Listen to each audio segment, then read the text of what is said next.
नमस्कार दोस्तों, मिशन सुदर्शन में आपका स्वागत है। आज मैं आपके सामने एक ऐसा टॉपिक लेकर के आ रहा हूँ, उससे जुड़ने के लिए चाहे आपकी इच्छा हो या अनिच्छा हो, लेकिन अंत में आपको उसी के बारे में सोचना पड़ेगा। ये आपकी मजबूरी हो जाएगी। कैसे, मैं आपको एग्जांपल देता हूँ।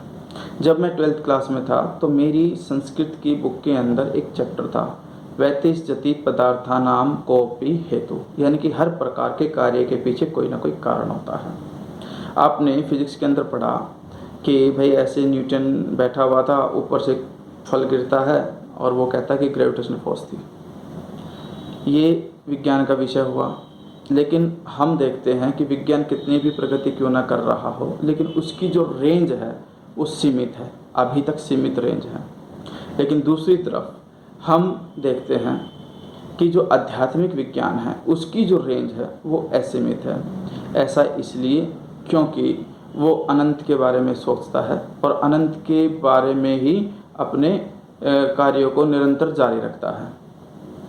अब इन्होंने तो सिर्फ इतना बताया कि पृथ्वी के अंदर ग्रेविटेशनल फोर्स है, लेकिन जो आध्यात्मिक विज्ञान के अंदर अंश अंशी का सिद्धांत है वो ये कहता है कि ये पृथ्वी के अंदर ही नहीं, ये जो ग्रेविटेशनल फोर्स हमने नाम तो दे दिया, लेकिन इसका जो कारण है वो कुछ और है।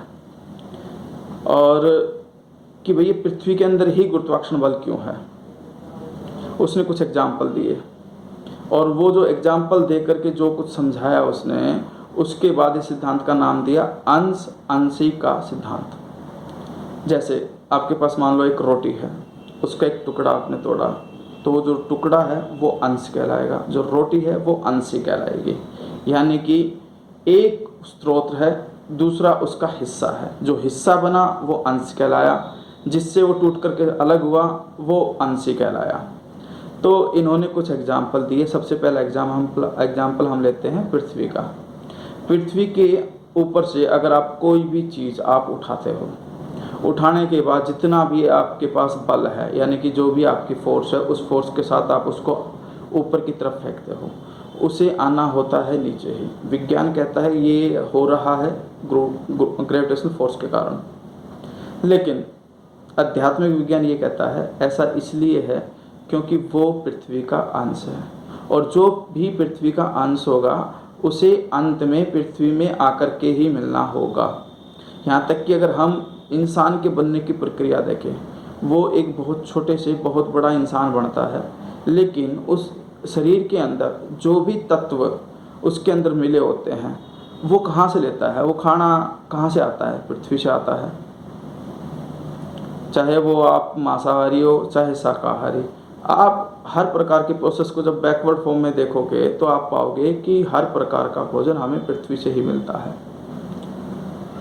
और इसीलिए हमें अंत में पृथ्वी में ही मिल जाना होता है, क्योंकि हमारे शरीर के अंदर एक बहुत बड़ा हिस्सा पृथ्वी का है।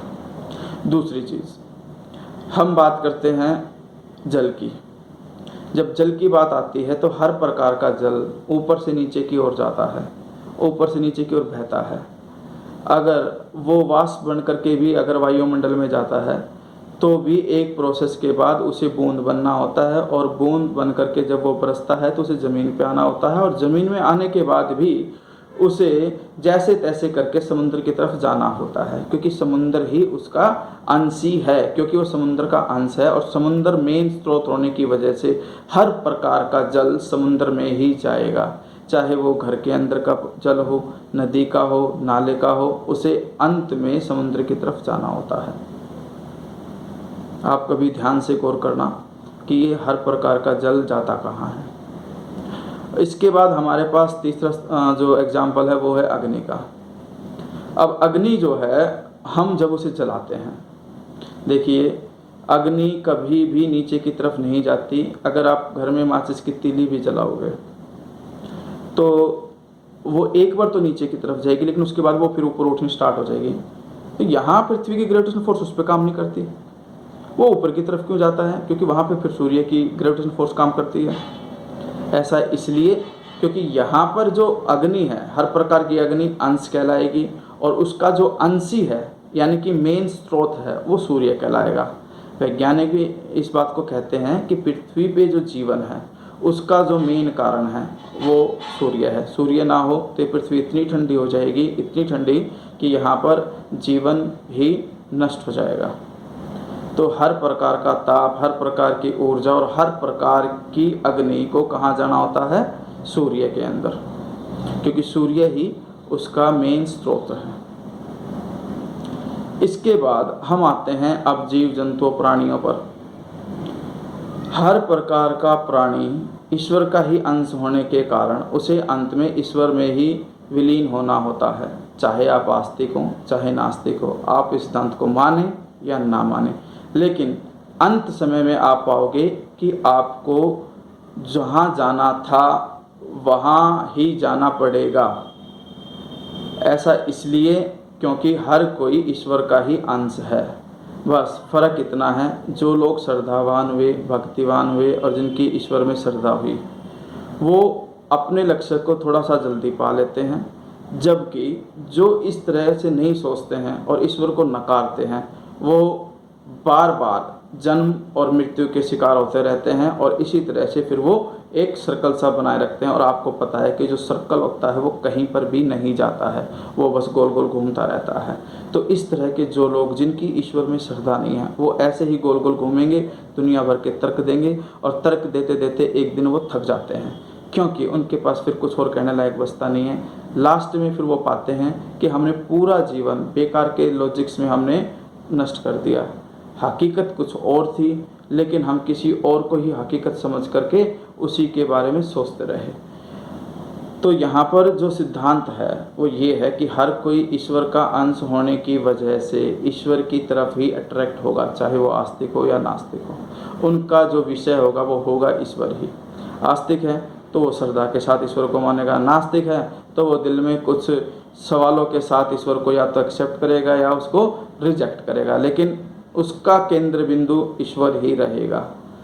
तो इसीलिए मेरी आपसे गुजारिश है कि जितना जल्दी हो आप इस सत्य को स्वीकार कर लें कि आप ईश्वर के अंश हैं और आपका अंतिम लक्ष्य ईश्वर को ही पाना है। अब ईश्वर को पाने के विभिन्न तरीके हैं, आपको बस उन विभिन्न प्रकार के तरीकों की खोज करनी है और उनमें से किसी एक तरीके को अपने जीवन में अपना करके अपने जीवन को दिशा देनी है, ताकि आप अपने अंतिम लक्ष्य तक पहुंच सकें। बस एक बात ध्यान रखना, आप चाहे पीएचडी होल्डर ही क्यों ना हो, आपकी पीएचडी की डिग्री शमशान के बाहर ही रह जाती है, उसको आपके साथ नहीं जलाया जाएगा, क्योंकि उसका आपकी मृत्यु के बाद कोई काम नहीं। वो आपकी मृत्यु तक आपके साथ थी। उसके बाद जो एक भिखारी जलता है वो भी और एक डॉक्टर जलता है वो भी, सब बराबर हो जाते हैं। नमस्कार।